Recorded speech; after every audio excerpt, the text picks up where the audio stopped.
चैतन्य महाप्रभु स्वयं भगवान है।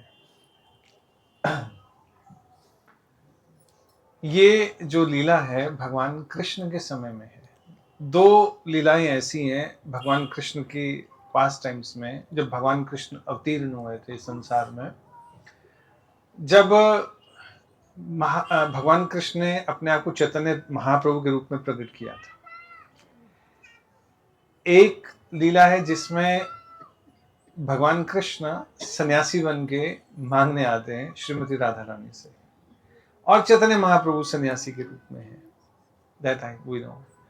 एक और लीला है, कुछ और ग्रंथों में लिखा है कि भगवान कृष्ण के लिए श्रीमती राधा रानी जो है वो रोज यशोदा मैया के घर पे कृष्ण के लिए भोग बनाने आती हैं। और क्योंकि उनको दुर्वासा मुनि का वरदान मिला हुआ था कि आपके हाथ से जो भी प्रसाद पाएगा, जो आप बनाओगी, तो उसका जीवन जो है वो दीर्घायु होगा और वो सुखी रहेगा, आनंदित रहेगा। इसलिए राधा रानी रोज भगवान कृष्ण के लिए भोग बनाने आती थी। और यशोदा देवी ने एक बार श्रीमती राधा रानी को कह ही दिया कि तुम भगवान से विवाह ही कर लो, मेरी बहू बन जाओ। और श्रीमती राधा रानी के हाथ में हल्दी लगा दी थी। अब जब राधा रानी वापस घर जा रही है तो सोच रही है कि हल्दी लगाई है तो बाकी लोग क्या कहेंगे। तो उन्होंने एक पोंड में अपने हाथ धोए थे,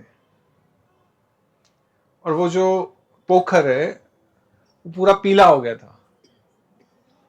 आई थिंक वो पीली पोखर है बरसाना में।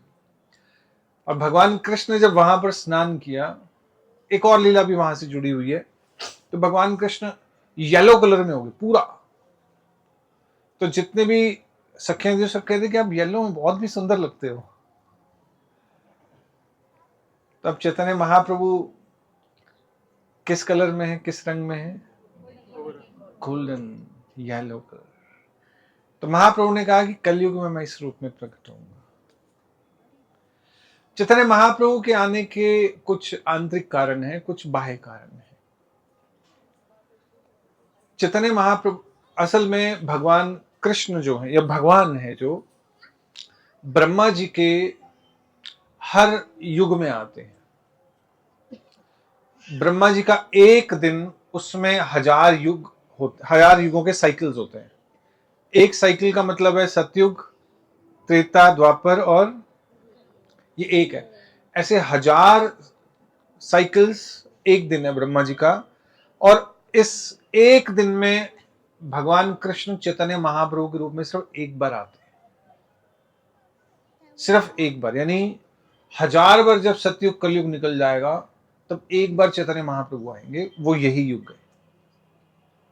स्वयं भगवान कृष्ण चैतन्य महाप्रभु के रूप में आए हैं। किस लिए आए हैं? ये आंतरिक कारण भी हैं, लेकिन नए भक्त हैं तो बाह्य कारण बता देता हूं कि संसार में लोगों को भक्ति देने के लिए, भगवान कृष्ण की भक्ति देने के लिए, प्रेम देने के लिए, ऐसे लोगों को ऐसे समय पे, अब आप देखो कि अगर आप शास्त्र पढ़ो, वेद पढ़ो, तो उसमें है कि हर कोई व्यक्ति वेद को, गीता को छू नहीं सकता, श्लोकों का गायन नहीं कर सकता, मुख से उच्चारण नहीं कर सकता, मना है। ऐसे समय में चैतन्य महाप्रभु ने ऐसे लोगों को हरे कृष्ण महामंत्र दिया जब मनाही थी। इवन एक भक्त थे, आई फॉरगॉट द नेम, उनको उस समय, क्योंकि मुगलों मुसलमानों का भी राज था, तो जबरदस्ती मुसलमान जो थे ना कन्वर्ट कर रहे थे, तो अपना जूठा पानी पिला देते थे या मुंह में पानी भर के कुल्ला कर देते थे। तो उनको कहते थे भाई तुम्हें तो अशुद्ध कर दिया है, तो अब तुम हिंदू धर्म में प्रवेश नहीं कर सकते। तो ऐसे एक भक्त थे,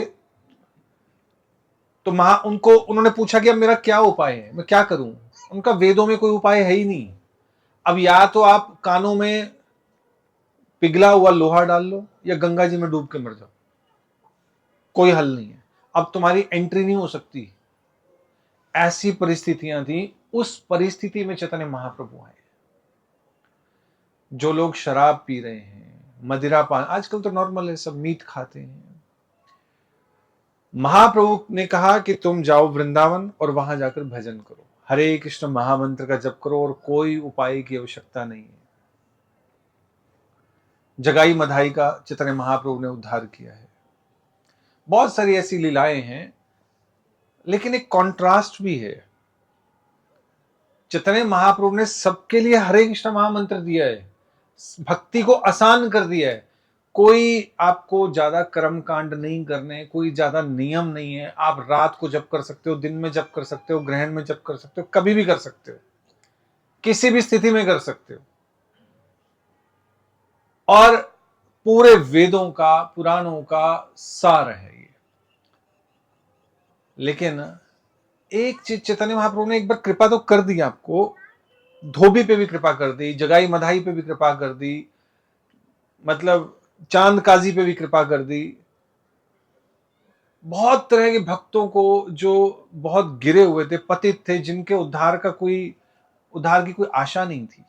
जैसे आज की स्थिति है, हम लोग देखते हैं कि कितनी बुरी स्थिति है हमारी पॉकेट में ही सब कुछ है, सब गंदगी पॉकेट में, मोबाइल में। उन सब पे भगवान कृपा कर देंगे। लेकिन दो ऐसे इंसिडेंट हैं जिसमें महाप्रभु ने कहा कि अब मैं स्वीकार नहीं करूंगा, यह भी पता होना चाहिए। क्योंकि आप आ तो गए इसमें, इस मोमेंट में, चैतन्य महाप्रभु की मोमेंट में, हरे कृष्णा आंदोलन में आ तो गए, भगवान का नाम तो ले रहे हैं, लेकिन भगवान ने दो लोगों को रिजेक्ट भी किया था। एक था, हाँ, चैतन्य महाप्रभु जब दक्षिण भारत में गए थे प्रचार के लिए, उनके साथ उनका एक सेवक गया था, काल कृष्णदास, और वहां पर उसकी कुछ इच्छाएं जागृत हो गई, काम वासना जागृत हो गई। वो किसी स्त्रियों के चक्कर में पड़ गया। महाप्रभु से खींच तो ले आए क्योंकि वो तांत्रिक टाइप थे कुछ, लेकिन वापस ले आए। उसके बाद अब मैं इसको सेवा में नहीं रोकूंगा। और फिर बाकी भक्तों ने उसको किसी और सेवा में लगाया, लेकिन वो महाप्रभु की सेवा में नहीं लगा, इनडायरेक्ट सेवा कर रहा था। दूसरा छोट हरिदास सन्यासी था। बहुत सारे भक्तों ने उसको, महाप्रभु ने कहा कि वो महाप्रभु लिए खाना बनाता था, तो महाप्रभु ने कहा कि चावल बना के ले आओ, चावल बनाने हैं। तो वो मांगने गया, तो उसके मन में एक छोटी सी काम वासना आ गई, इच्छा आ गई। महाप्रभु को उस दिन चावल अच्छे नहीं लगे। उसने कहा कि किससे लाए हो और कौन लाया है। पता लगा तो उनका, आज के बाद ये मेरी सेवा नहीं करेगा। यानी जब आप हरे कृष्ण महामंत्र का जप करते हो तो इस भावना से करना है कि अब मुझे इस संसार में कुछ नहीं चाहिए, इस संसार की इच्छाओं को छोड़ना है। भगवान के नाम में आनंद तभी आएगा जब ये समझ आ जाएगा कि अब इस संसार में आनंद नहीं चाहिए, अब इसको छोड़ना है। अगर आप भगवान का नाम भी ले रहे हो और भौतिक इच्छाओं को भी पकड़ के बैठे हो तो महाप्रभु रिजेक्ट कर देंगे, या फिर अभी कपट है, अभी समय लगेगा। दोनों चीजें हैं। आसान है, आ तो गए, आसान है आना, लेकिन अब निभाना है आपको। प्रेम करना आसान है, निभाना मुश्किल है। ठीक है, तो आज के दिन, गौर पूर्णिमा के दिन, हम महाप्रभु से यही, प्रहलाद महाराज क्या रिक्वेस्ट कर रहे हैं, नरसिंह भगवान जब प्रकट हुए थे, कि मेरे हृदय में कोई भी भौतिक इच्छा ना रह जाए। तो महाप्रभु से ये कृपा याचना करनी है कि हे महाप्रभु, मैं आपकी शरण में आ गया हूं, अब मेरे हृदय में जो इच्छाएं हैं वो समाप्त हो जाएं।